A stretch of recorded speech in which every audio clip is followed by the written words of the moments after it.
The Senate laughed. The great marble chamber of the Galactic Senate gleamed under artificial suns. Rows of delegates from 1,000 worlds shimmered in color and form. Some of plasma, some of scales, others little more than floating minds encased in crystal shells. The air trembled with the hum of translation nodes and the murmur of power. And at the center of it all stood a human, alone, small, and visibly trembling. Admiral Marcus Hale had been summoned to defend humanity's place in the Council, a rare and dangerous invitation. Humanity's recent war on the Rim had shaken the fragile peace that bound the galaxy together. Billions of alien lives had been lost. Entire moons cracked open. The Council wanted an explanation. But when Hale's image appeared on the holographic podium, when his scarred face and simple Navy uniform filled the chamber, the Senate laughed. It started as a ripple, a low vibration from the insectoid Kaltai cluster, and spread like fire. The luminescent Firans flickered with mocking delight. The aristocratic Vordar clicked their teeth in amusement. Even the machines of the Triumph Collective pulsed with cold blue sarcasm. "A human will explain," hissed one delegate. "The species that still burns forests," another sneered. "The primitives who turn their own oceans black." Laughter rolled through the chamber. Hale stood motionless. Only his eyes moved, blue steel under a furrowed brow. When the laughter finally died, the Chancellor, a being of translucent skin and golden veins, spoke. "Admiral Hale of Soul, you may explain your people's actions." The human nodded once. His voice was steady, deep. "You want to know why we fought," he said. "You want to know why the colonies on the Rim burned, why your fleet shattered when you tried to pacify us. You want to know what kind of monster humanity truly is." He paused. The silence was complete now. Even the translation drones hovered motionless. Hale leaned forward. "Then listen carefully, because you've misunderstood us since the day you found us. The first lesson. When your explorers first arrived in soul space," Hale began, "you looked at us and saw a young species. Divided, violent, still bound to one planet. You offered us a place among your civilized worlds, and when we hesitated, you laughed. You told us we were irrational, emotional, dangerous. You said empathy and fear could not coexist in a higher being. You said our rage made us unfit to join your order. You were right about one thing.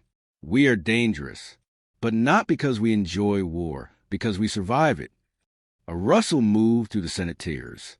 "We survived 1,000,000 years of extinction events, self-made apocalypses, and gods of our own making. When the skies fell, we didn't kneel, we rebuilt. When our empires collapsed, we rose again from the ashes. Every scar you mock is a lesson carved into our DNA." He turned slowly, meeting the eyes of the alien leaders. "You think war terrifies us? You think loss breaks us? No, it defines us. It refines us. The second lesson." Hale raised a hand, and the holographic projection shifted. The chamber filled with the image of Earth, blue and white, suspended in darkness. "This," he said softly, "is where we come from. We were born on a world that tries to kill us every day. Storms, quakes, ice, fire, even our own minds. Every sunrise was a gamble, and yet we love that world. We call it home. Do you understand what that means? To love something fragile and broken? To protect it even when it hurts you?" The hall was utterly still now. "That's what you'll never understand about humanity. You laugh because you mistake our compassion for weakness. But compassion is our weapon. It's why a mother will lift a burning beam to save her child. It's why a soldier will crawl through hell to drag a stranger to safety. It's why, when the stars themselves turn against us, we didn't beg your counsel for mercy. We stood alone." The third lesson. The hologram changed again. Images of battle. Human fleets in formation, burning through the black. Alien warships breaking apart under kinetic fire. Massive orbital stations collapsing into flame. "Your fleets came to discipline us," Hale said quietly. "You sent 20 nations worth of armies to teach the Terrans obedience. You thought we'd surrender. You thought we'd fear your power." He looked up, his eyes hard. "But you forgot. We have no word for surrender that doesn't taste like ash." Gasps rippled across the chamber. You don't know what it means to fight a human war. To fight against a species that remembers every lost name, every burned city, every child buried under rubble. We don't fight to conquer. We fight because somewhere, someone we love is in danger. And that makes us unstoppable.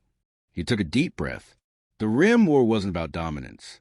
It was about survival. You wanted to cage us. We chose the stars instead. The last lesson. The admiral's voice softened. I know what you think of us. You think we're barbarians. Maybe we are, but look closely and you'll see the truth. He stepped forward, the human flag shimmering faintly behind him. We are the result of everything the universe tried to erase and failed. You call us violent. We call it passion. You call us unstable. We call it will. You call us dangerous. You're damn right. He pointed at the Senate's highest dais. But never again will you call us weak. The silence afterward was immense. Not even the air circulators dared whisper. For the first time in centuries, the Senate could not find words. The Chancellor's golden face dimmed slightly.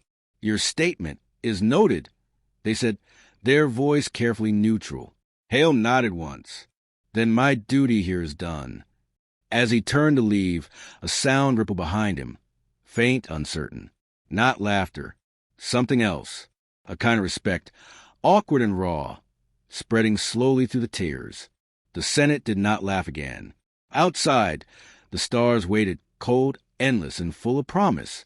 Humanity's fleets hung silent beyond the station's orbit, engines idling, banners of light gleaming across their hulls.